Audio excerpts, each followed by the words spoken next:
Hello friends, कैसे हैं आप सब लोग। हमें उम्मीद है कि आप सब अच्छे होंगे और आपकी पढ़ाई जो है बहुत अच्छे से चल रही होगी। तो दोस्तों, आज हम लोग जो है इस वीडियो में जो है देखने वाले हैं बीपीएससी बिहार लोक सेवा आयोग के द्वारा तैयार किया गया एक प्रैक्टिस सेट है, जो इसमें 20 प्रैक्टिस सेट है, जो आज हम लोग जो है अंतिम प्रैक्टिस सेट यानी कि 20 प्रैक्टिस सेट को डिस्कस करेंगे। इससे पहले का आप सेट आप अभी तक नहीं देखें तो आप हमारे चैनल पर जाकर जरूर देख लीजिएगा। चलिए दोस्तों, आज के हम सेशन को शुरू करते हैं।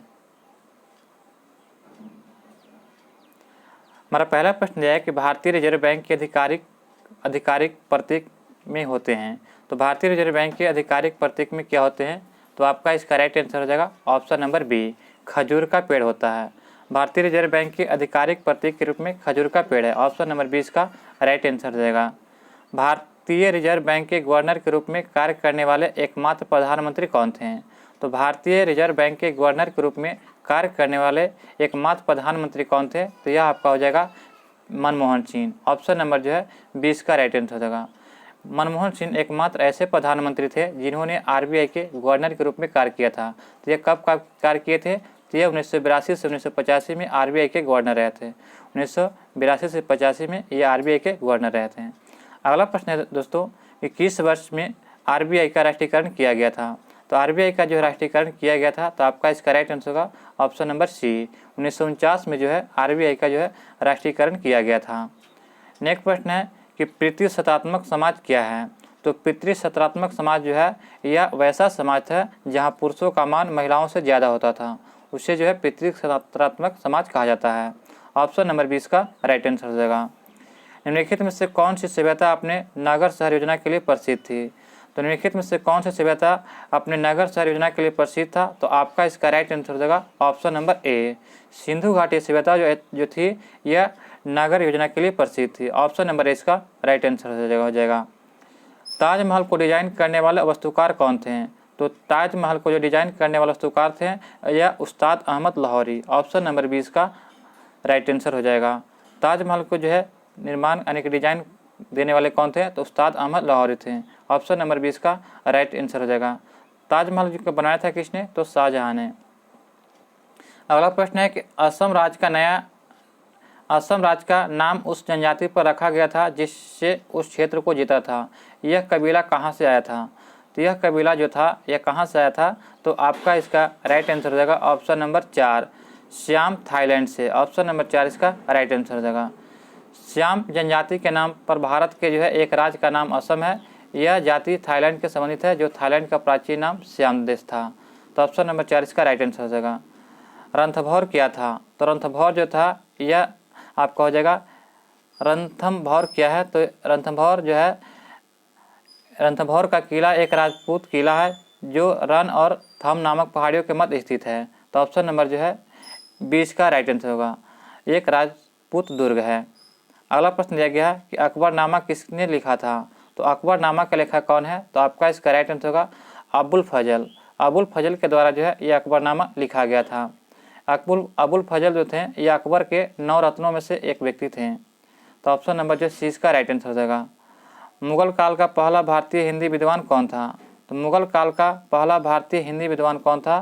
तो यह आपका था मलिक मोहम्मद जैसी। मुगल काल का पहला भारतीय हिंदी का विद्वान मलिक मोहम्मद जैसी था। यह शेरशाह सूरी का समकालीन था और इसकी प्रसिद्ध कृति कौन थी? तो पद्मावत था। तो ऑप्शन नंबर ए इसका राइट आंसर हो जाएगा। गांधी इर्विन समझौता किस वर्ष हस्ताक्षरित हुआ था? तो गांधी इर्विन समझौता जो है यह कब हस्ताक्षरित हुआ था? तो आपका इसका राइट आंसर हो जाएगा ऑप्शन नंबर बी, 1931 में जो है गांधी इर्विन समझौता पर हस्ताक्षर हुआ था। ऑप्शन नंबर 20 का राइट आंसर हो जाएगा। शिवाजी के बाल्यकाल का किसका प्रभाव अधिक पड़ा था? तो शिवाजी को जो बाल काल का सबसे अधिक प्रभाव देखा जाए तो किसका पड़ा था? तो आपका इसका राइट आंसर हो जाएगा माता जी जीजाबाई और जो है गुरु कोंडदेव। ऑप्शन नंबर 20 का राइट आंसर होगा। 2 और 3। संभाजी के पश्चात निम्नलिखित में से किसने मराठा राज की बागडोर संभाली थी? तो संभाजी के पश्चात जो है मराठा की बागडोर जो है किसने संभाला था? तो आपका इसका राइट आंसर होगा ऑप्शन नंबर ए, राजा राम ने।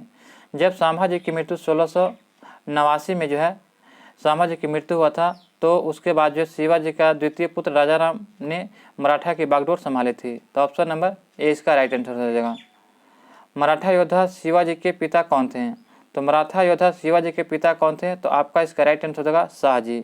ऑप्शन नंबर ए इसका राइट आंसर हो जाएगा। नेक्स्ट प्रश्न हमारा दिया गया है कि मुस्लिम लीग की स्थापना कब किया गया था? तो मुस्लिम लीग की स्थापना के बारे में देखा जाए तो यह 1906 में किया गया था। 1906 में जो है यह मुस्लिम लीग की स्थापना किया गया था। सलीमुल्लाह खां एवं आगा खां को जाता है। ऑप्शन नंबर सी इसका राइट आंसर हो जाएगा। वर्ष 1929 में कांग्रेस अधिवेशन की जिसमें सबने अवज्ञा प्रस्ताव को स्वीकार किया गया था वह कहाँ हुआ था? तो वह 1929 में जो है यह अधिवेशन कहाँ हुआ था? तो यह आपका राइट आंसर हो जाएगा, यह लाहौर में हुआ था। ऑप्शन नंबर 4 इसका राइट आंसर हो जाएगा। वर्ष 1929 में कांग्रेस का अधिवेशन लाहौर में हुआ था। इसके अध्यक्ष जवाहरलाल नेहरू ने किए थे और इसी में जो है इन्होंने पूर्ण स्वाधीनता का लक्ष्य भी पारित किया था। अगला प्रश्न हमारा दिया गया है कि मोहम्मद इकबाल के गीत सारे जहां से अच्छा को किसने संगीतबद्ध किया था? तो मोहम्मद इकबाल के संगीत जो गीत था सारे जहां से अच्छा, इसको संगीतबद्ध किसने किया था? तो आपका इसका राइट आंसर होगा option number C, Pandit Ravishankar ने। सारे जहां से अच्छा ये गीत जो है पंडित रविशंकर मोहम्मद इकबाल का जो वर्ष 1905 में लिखा गया था और 1950 के दशक में सितार वादक पंडित रविशंकर ने इसे संगीतबद्ध किया था। तो ऑप्शन नंबर सी इसका राइट आंसर हो जाएगा। मुस्लिम लीग ने भारत विभाजन की मांग सर्वप्रथम कब किया था? तो मुस्लिम लीग द्वारा जब भारत विभाजन की मांग सर्वप्रथम जो है यह 1940 में किया गया था। ऑप्शन नंबर सी इसका राइट आंसर हो जाएगा। 1940 के अधिवेशन में जो है इन्होंने अध्यक्षता में कर रहे मोहम्मद अली जिन्ना ने जो है पृथक मुस्लिम राष्ट्र को मांग करने का मांग किया था। सबने अवज्ञा आंदोलन किया गया था कब?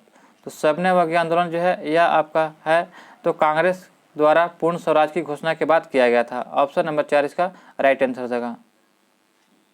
पेशवा बाजीराव प्रथम इनमें से कौन सा इलाका नहीं जीते थे? तो पेशवा बाजीराव प्रथम जो थे यह आपको उड़ीसा क्षेत्र नहीं जीते थे। ऑप्शन नंबर सी इसका राइट आंसर हो जाएगा। निम्नलिखित में से कौन सी एक ग्रीन हाउस गैस नहीं है? तो ग्रीन हाउस गैस के बारे में बताना है तो आपका इसका राइट आंसर होगा CO, कार्बन मोनोऑक्साइड जो ये ग्रीन हाउस गैस नहीं है, जबकि CO2 है, जलवाष्प है और नाइट्रस ऑक्साइड भी है, जबकि CO जो है यह क्या है तो ग्रीन हाउस गैस नहीं है। अगला प्रश्न देखते हैं कि निम्नलिखित में से किस वैज्ञानिक ने यह सिद्ध किया कि सूर्य के चारों ओर प्रत्येक नक्षत्र का मार्ग दीर्घवृत्ताकार होता है? तो उस वैज्ञानिक का नाम क्या है? तो आपका इसका राइट आंसर हो जाएगा ऑप्शन नंबर ए, केपलर ने। खगोल शास्त्री केपलर ने कहा था कि सौरमंडल में जितने भी ग्रह हैं वे सूर्य के चारों ओर दीर्घवृत्ताकार चक्कर लगाते हैं। ऑप्शन नंबर ए इसका राइट आंसर हो जाएगा। धूमकेतु किसके चारों ओर चक्कर लगाते हैं? तो धूमकेतु जो है यह सूर्य के चारों ओर चक्कर लगाते हैं। ऑप्शन नंबर सी इसका राइट आंसर हो जाएगा। पृथ्वी के बारे में देखा जाए तो पृथ्वी के एकमात्र ऐसा ग्रह है जिस पर जीवन संभव है। शुक्र ग्रह जो है, शुक्र ग्रह के कोई भी उपग्रह नहीं है। यह जो इसे मॉर्निंग स्टार या इवनिंग स्टार भी कहते हैं। बृहस्पति जो है एकमात्र ऐसा ग्रह है जो सबसे बड़ा ग्रह है, ये याद रखिएगा। अगला प्रश्न देखते हैं, निम्नलिखित में से किस बायोम को विश्व की ब्रेड बास्केट कहा जाता है? तो विश्व की ब्रेड बास्केट जो है यह किस बायोम का कहा जाता है? तो मध्य अक्षांश घास स्थल को। ऑप्शन नंबर ए इसका राइट आंसर होगा। अगला प्रश्न हमारा दिया गया दोस्तों, लंबे स्टेपिल किस्म की कपास मुख्यतः निम्नलिखित में से किस देश में उगाई जाती है? तो लंबे स्टेपिल किस्म की कपास जो है यह आपका कहाँ उगाया जाता है? तो यह मिस्र में। ऑप्शन नंबर 20 का राइट आंसर हो जाएगा। चिपको नारा पारिस्थितिकी स्थायी अर्थव्यवस्था का किसने गढ़ा था? तो यह जो गढ़ने वाले व्यक्ति कौन थे? तो सुंदरलाल बहुगुणा। चिपको आंदोलन का प्रसिद्ध नारा जो है पारिस्थितिकी स्थायी अर्थव्यवस्था का यह नारा जो है सुंदरलाल बहुगुणा ने दिया था। यह 1970 के दशक में दिए थे। ये वनों को बचाने के लिए यह एक संगठित चिपको आंदोलन की शुरुआत उत्तराखंड के राज्य में हुआ था, जिसके जो सुंदरलाल बहुगुणा, चंडी प्रसाद भट्ट एवं इसके प्रमुख नेतृत्व करता थे। अगला प्रश्न दिया गया है कि भारत में जंगली गधा कहाँ पाया जाता है? तो भारत में जंगली गधा जो है यह कच्छ के रन गुजरात के पास पाया जाता है। ऑप्शन नंबर जो है सी इसका राइट आंसर हो जाएगा। भारत में सबसे बड़ा बाघ अभयारण्य रिजर्व कहाँ है?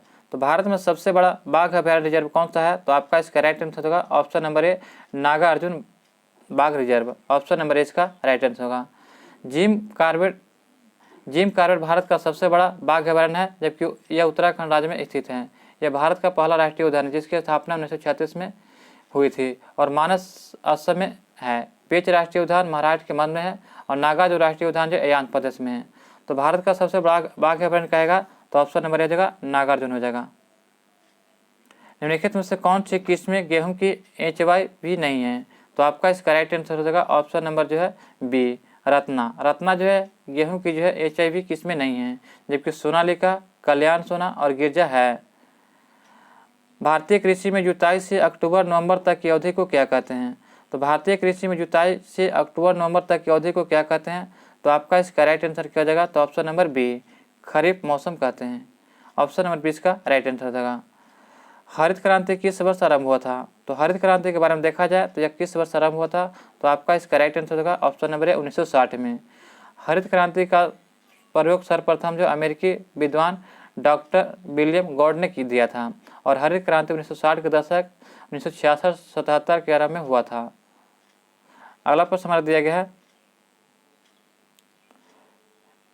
निम्नलिखित में से कौन सा भारतीय कृषि में निम्न उत्पादकता का कारण नहीं है, तो निम्न उत्पादकता का कारण है तो ऑप्शन नंबर ए हो जाएगा सहकारी खेती। सहकारी खेती जो दोस्तों ये भारतीय कृषि की उत्पादकता का कारण निम्न उत्पादकता का कारण नहीं है। निम्नलिखित में से कौन सा घटक हरित क्रांति लाने वाली कृषि नीति का अंग नहीं है, तो निम्नलिखित में से कौन सा घटक हरित क्रांति लाने वाली कृषि नीति का अंग नहीं है, तो आपका इसका राइट आंसर हो जाएगा ऑप्शन नंबर बी निर्धारण अधिकतम मूल्य।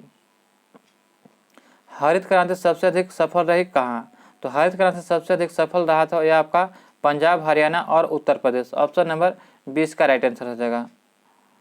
रेड क्लिफ लाइन निम्नलिखित में से किन दो देशों के बीच रेखा है, तो रेड क्लिफ लाइन जो है यह जो भारत और जो पाकिस्तान के बीच किस रेड क्लिफ रेखा है, ऑप्शन नंबर 4 इसका राइट आंसर होगा। और भारत और चीन के बीच मैकमोहन रेखा है। अगला प्रश्न देखते हैं, मूल सिद्धांत को अन्य किस नाम से जाना जाता है, तो मूल सिद्धांत को देखा जाए तो अन्य किस नाम से जाना जाता है, तो व्यष्टि अर्थशास्त्र। ऑप्शन नंबर 4 इसका राइट आंसर होगा। मूल सिद्धांत को जो किस नाम से जाना जाता है, तो व्यष्टि अर्थशास्त्र के भी नाम से जाना जाता है। आंतरिक लेन देन किसके संबंधित है, तो आंतरिक लेन देन जो है आपका शेयर बाजार से संबंधित है। ऑप्शन नंबर 20 का राइट आंसर हो जाएगा। आय बढ़ाने के साथ वस्तुओं की मांग बढ़ती है तो उस वस्तु को क्या कहा जाता है, तो आय बढ़ने के साथ वस्तु की मांग बढ़ती है तो उस वस्तु को जो है उच्चतर वस्तु कहते हैं। ऑप्शन नंबर इसका राइट आंसर हो जाएगा। भारत में किस कारण कृषि की उपलब्धि अपने अधिकतम स्तर पर नहीं पहुंच पाई, तो ये छोटी जोत के कारण जो है भारत में कृषि जो है उपलब्धि अधिकतम स्तर पर नहीं पहुंच पाई। ऑप्शन नंबर इसका राइट आंसर हो जाएगा। इनमें से कौन सा उत्पादन का कारक नहीं है, बताना है कि इनमें से कौन सा जो है उत्पादन का कारक नहीं है, तो आपका इसका राइट आंसर हो जाएगा ऑप्शन नंबर बी हो जाएगा बैंकों का ऋण। अर्थव्यवस्था में उत्पादन का कारण बुनियादी आगत होता है जो उत्पादन के लिए आवश्यक होता है। उत्पादन के कारण भूमि, श्रम और पूंजी एवं उद्यमिता होते हैं, तो आपका इसका राइट आंसर बैंकों का ऋण नहीं होते हैं। व्यक्तिगत प्रत्यक्ष करों के भुगतान के पश्चात लोगों के पास बची आय को क्या कहा जाता है, तो उस बची आय को जो है प्रयोज्य आय कहा जाता है। ऑप्शन नंबर सी इसका राइट आंसर हो जाएगा। अगर किसी राज्य की विधानसभा में किसी पार्टी को पूर्ण बहुमत प्राप्त नहीं है तो राज्यपाल किसके द्वारा कार्य करेगा, तो राज्यपाल जो है यह कार्य करेगा किसके द्वारा, तो आपका इसका राइट आंसर होगा अपने विवेक द्वारा। यदि मुख्यमंत्री की नियुक्ति के समय जब किसी भी दल का गठबंधन को स्पष्ट बहुमत प्राप्त न होता है तो वह बहुमत प्राप्त दल या गठबंधन कोई भी निश्चित नेता न हो तो राज्यपाल ऐसी स्थिति में जो है मुख्यमंत्री की नियुक्ति पर स्व विधेयक से करता है। तो ऑप्शन नंबर 4 इसका राइट आंसर हो जाएगा। इनमें से किस राज्य में विधान परिषद है, तो बताना है कि इनमें से किस राज्य में विधान परिषद है, तो आपका इसका राइट आंसर होगा ऑप्शन नंबर 4 आंध्र प्रदेश में। आंध्र प्रदेश में विधान परिषद है। इनमें से किस अनुच्छेद के तहत जो है विधान परिषद का गठन या उससे समाप्त किया जा सकता है, तो इनमें से किस अनुच्छेद के तहत विधान परिषद का गठन या उससे समाप्त किया जा सकता है, तो यह अनुच्छेद 169 के तहत। ऑप्शन नंबर 4 इसका राइट आंसर होगा। अनुच्छेद 169 के तहत जो संसद को किसी राज्य में विधान परिषद को स्थापित करने या समाप्त करने का अधिकार दिया गया है।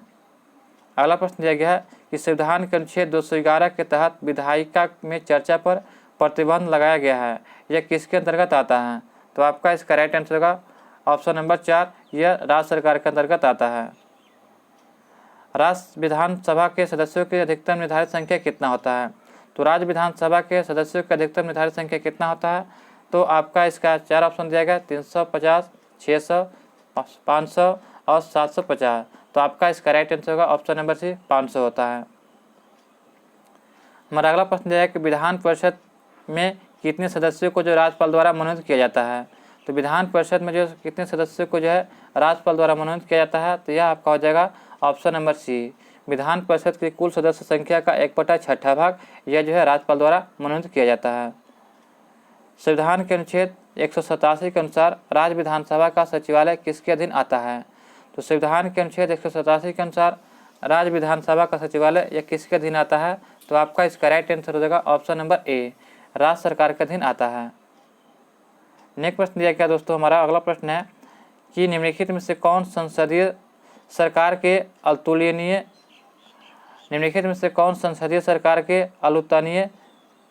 अतुलनीय विशेषता है। तो आपका इसका राइट आंसर होगा ऑप्शन नंबर बी, कार्यपालिका और विधायिका का संलयन करना।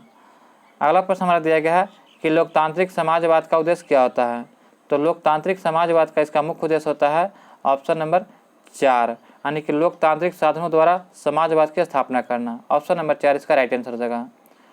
अगला प्रश्न है कि प्रोटेनोपिया एक प्रकार की वर्धानता है, उसमें रोगियों को कौन सा रंग नहीं देख पाता है। तो यह आपका राइट आंसर होगा ऑप्शन नंबर 4। तो इसका जो है प्रोटोनेटिया एक प्रकार का वर्धानता है जिसमें जो रोगी जो है हरा, लाल और नीले रंग के विभेद करने नहीं पाता है। तो ऑप्शन नंबर 4 इसका राइट आंसर होगा। डॉप्लर प्रभाव लागू होता है। तो डॉप्लर प्रभाव जो है किस पर लागू होता है। तो आपका इसका राइट आंसर होगा ऑप्शन नंबर 4, दोनों ए और बी दोनों पर, प्रकाश तरंगों पर और ध्वनि तरंगों दोनों पर। सेंटीग्रेड स्केल का आविष्कार किसने किया था। तो सेंटीग्रेड स्केल का आविष्कार जो किसने किया था, तो एर्नस्ट सेल्सियस ने। ऑप्शन नंबर ए इसका राइट आंसर होगा। तीक्ष्ण लेड विषाक्तता को जाना जाता है। तो तीक्ष्ण लेड विषाक्तता को किस रूप में जाना जाता है। तो सीसा विषाक्तता। ऑप्शन नंबर 20 का राइट आंसर हो जाएगा। कौन सी वायुमंडलीय परत में ओजोन परत मौजूद होती है। तो वायुमंडलीय परत हो जाएगा, तो आपका इसका हो जाएगा समताप मंडल में। समताप मंडल में जो है यह ओजोन परत स्थित है। ऑप्शन नंबर 6 का राइट आंसर हो जाएगा।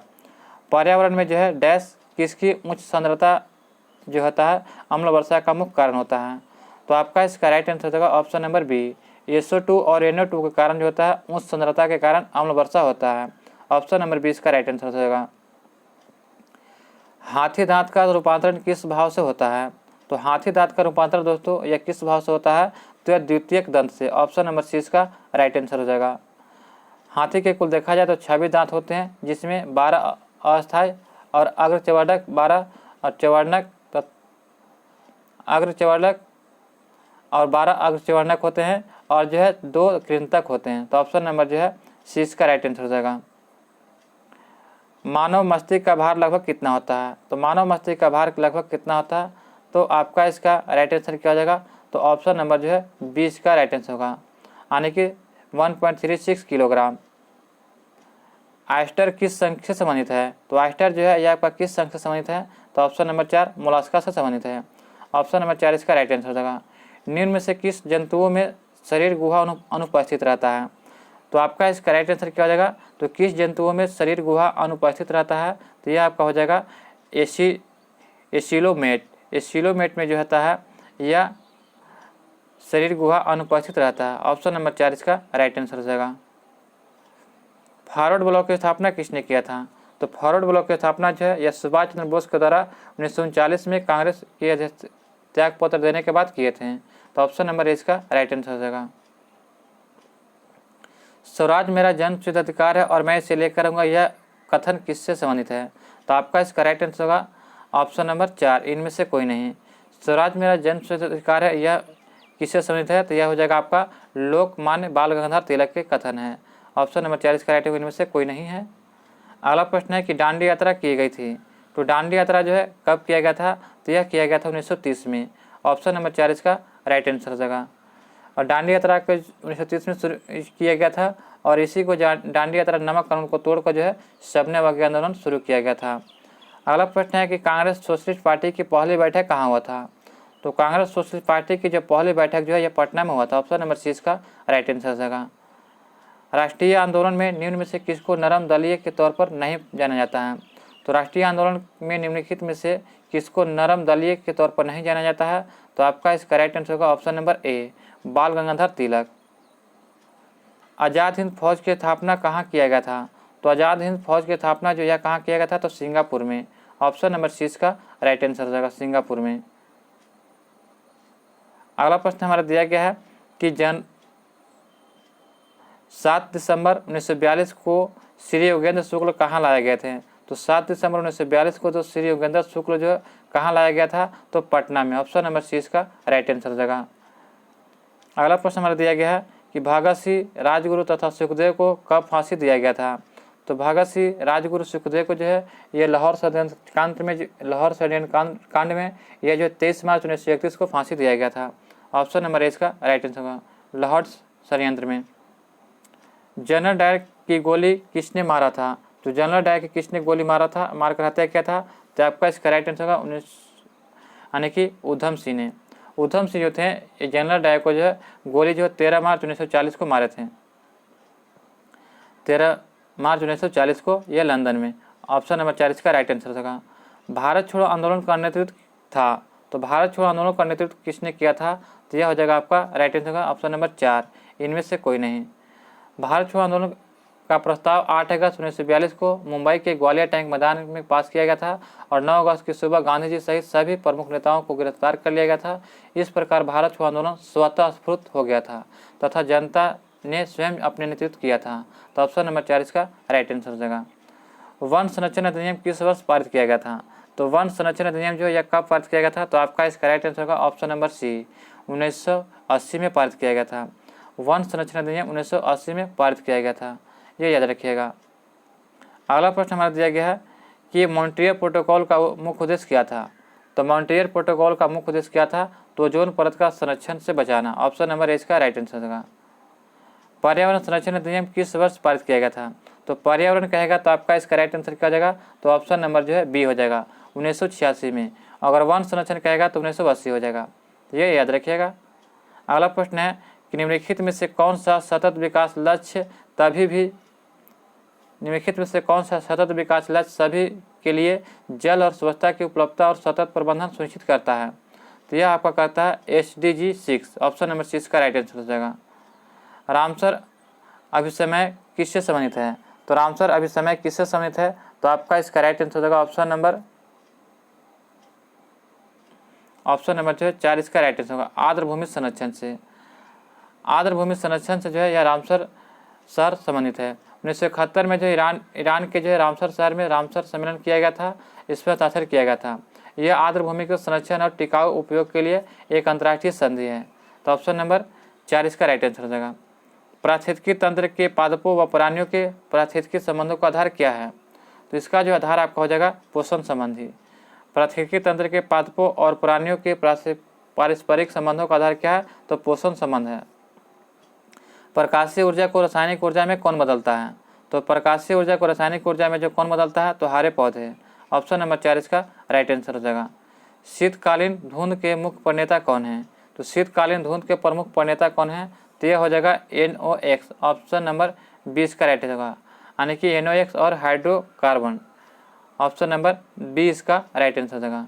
शीतलकालीन धुंध एक स्थानीय परिघटना है जो ठंड के मौसम से और बढ़ जाती है और तब होती है जब हवा स्थिर होती है।